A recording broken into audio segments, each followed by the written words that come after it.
General Asim Munir नए army chief बन गए। सदर मुमलिकत ने समरी पर दस्तखत कर दिए। जनरल साहिर शमशाद मिर्जा को chairman joint chiefs of staff committee बनाने की भी मंजूरी।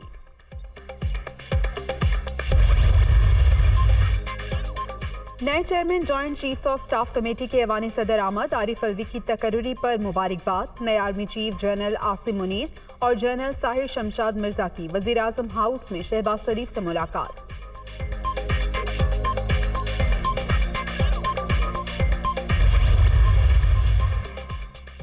और दबाव के बावजूद मेरिट पर फैसला किया। सीनियरिटी के उसूलों पर अमल से इदारा मजबूत और मुल्क मुस्तहकम होगा। मुल्क में इंतशार और अफरा तफरी की गुंजाइश नहीं, मामलात आगे चलेंगे, मईशत भी मजबूत होगी। शहबाज शरीफ की दुनिया न्यूज से गुफ्तगू।